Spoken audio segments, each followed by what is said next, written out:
SPB சரண் அவர்கள் திவினேஷ் அவர்களோட family மெம்பர்ஸ்க்கும் மேலும் சரிகமபா நிகழ்ச்சியில் டாப் 5 வந்திருந்த கண்டஸ்டன்ஸ்க்கு விருந்து வச்சிருந்திருக்காரு அப்படிங்கிற தகவலை சமீபத்தில் திவினேஷ் அவர்களே ஷேர் பண்ணியிருந்தாரு. அது என்ன அப்படிங்கிற கம்ப்ளீட் டீட்டெயிலை தான் இந்த ஒரு வீடியோவில் நம்ம பார்க்க போகிறோம். சமீபத்தில் சரிகமபா லிட்டில் சாம்ஸ் ரொம்பவே சூப்பராக நடந்து முடிஞ்சிருந்துச்சு. அண்ட் இந்த ஒரு சீசனும் ரசிகர்கள் மத்தியில் மிகப்பெரிய ஒரு வரவேற்பு பெற்றிருந்துச்சு. திவினேஷ் அவர்கள் இந்த சீசனோட வின்னராக தேர்ந்தெடுக்கப்பட்டிருந்தாரு. அண்ட் சமீபத்தில் அந்த சீசனில் கலந்துக்கிட்ட டாப் 5 கண்டஸ்டன்ஸ் பேட்டி கொடுத்து வந்துட்டு இருக்காங்க.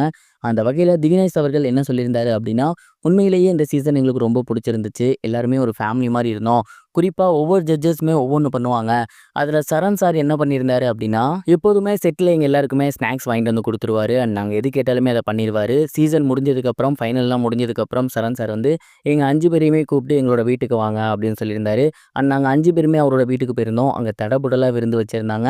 அதெல்லாம் உண்மையிலேயே மறக்கவே மாட்டோம். எங்களுக்கு எதெல்லாம் பிடிக்கும் அப்படிங்கிறத தெரிஞ்சுக்கிட்டு சரண் சார் அந்த ஒரு விருந்தை ஏற்பாடு பண்ணியிருந்தாரு அப்படிங்கிறத ஷேர் பண்ணியிருந்தாரு.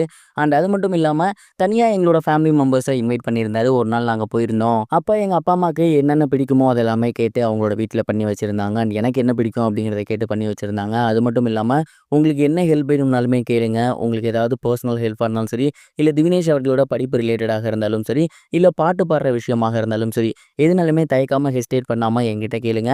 உங்களுக்கு என்ன வேணுமோ நான் பண்ணித்தரேன் அப்படிங்கிறத சார் வந்து சொல்லியிருந்தாரு. உண்மையிலேயே நான் மறக்கவே மாட்டேன். சொல்லப்போனால் ஒரு ஃபாதர் மாதிரி அவர் வந்து என்ன பார்த்துக்கிட்டாரு. செட்டில் இருக்க எல்லாத்திட்டையுமே அன்பாக இருந்தாங்க. அந்த சீசன் முடிஞ்சதுக்கப்புறமே அவங்க எல்லாருமே அதே மாதிரி தான் இருக்காங்க. உண்மையிலேயே நாங்களாம் பிளஸ்டுன்னு நினைக்கிறேன் அப்படின்னு ரொம்பவே எமோஷ்னலாக திவினேஷ் அவர்கள் ஷேர் பண்ணியிருந்தாரு. சரண் அவர்களை பற்றி மட்டும் இல்லை, மேலும் அதில் இருந்த ஜட்ஜஸ்லாம் தனித்தனியாக அவங்களுக்கு என்ன பண்ணியிருந்தாங்க அப்படிங்கிறதையுமே திவினேஷ் அவர்கள் ஷேர் பண்ணியிருந்தாரு. இந்த விஷயங்கள் எல்லாமே இப்போ சோசியல் மீடியாவில் பயங்கர வைரலாக போய்கிட்டு இருக்கு. அண்ட் இந்த ஒரு விஷயத்தை பற்றி நீங்கள் என்ன நினைக்கிறீங்க, உங்களோட தாட் என்ன அப்படிங்கிறத மறக்காம கமெண்ட் பாக்ஸில் ஷேர் பண்ணுங்க. இது ஒரு புறம் இருக்க உலக நாயகன் கமலஹாசன் அவர்களை ஆஸ்கார் டீமில் இணைய சொல்லி சமீபத்தில் அழைப்பு வந்திருந்துச்சு. அண்ட் இந்த ஒரு விஷயம் ஒட்டுமொத்த தமிழ் சினிமாவுக்குமே மிகப்பெரிய ஒரு பேரை வாங்கி கொடுத்துருக்கு. அது மட்டும் இல்லாமல் ஒட்டுமொத்த இந்திய ரசிகர்களுமே கமலஹாசன் அவர்களுக்கு வாழ்த்துக்கள் சொல்லி வந்துட்டு இருக்காங்க. அண்ட் இந்த ஒரு நேரத்தில் நிறைய பிரபலங்கள் அவருக்கு வாழ்த்துக்கள் சொல்லி வந்துட்டு இருக்கு. அதில் தமிழக முதலமைச்சரான மு.க. ஸ்டாலின் அவர்கள் அவருக்கு வாழ்த்துக்களை ஷேர் பண்ணியிருந்தாரு. குறிப்பாக அவர் என்ன சொல்லியிருந்தாரு அப்படின்னா, எனது நண்பரும் அரசியல் பிரமுகரும் மற்றும் நடிகருமான கமலஹாசன் அவர்களுக்கு சினிமாவின் மிக உயரிய விருதான ஆஸ்கார் விருது அந்த ஒரு குழுக்கு உங்களை அழைச்சிருக்காங்க அப்படிங்கிறது உண்மையிலேயே தமிழ் சினிமாவிற்கும் சரி, தமிழ்நாட்டிற்கும் சரி மிகப்பெரிய ஒரு பேர் வாங்கி கொடுத்துருக்கீங்க அப்படின்னு தான் சொல்லணும். உங்களது கலை பயணம் தொடர்ந்து தொடரட்டும் அப்படிங்கிற மாதிரி சொல்லியிருந்தாரு. மேலும் அதற்கு தன்னோட வாழ்த்துக்களையுமே ஷேர் பண்ணியிருந்தாரு. அண்ட் இந்த ஒரு விஷயம் இப்போ சோசியல் மீடியாவில் பயங்கர வைரலாக போய்கிட்டு இருக்கு. தமிழ் சினிமா மட்டுமின்றி உலக சினிமாவே திரும்பி பார்க்கும் வகையில் கமலஹாசன் அவர்கள் தொடர்ந்து ஏதாவது ஒரு விஷயத்தை செஞ்சு வந்துட்டே தான் இருக்காரு.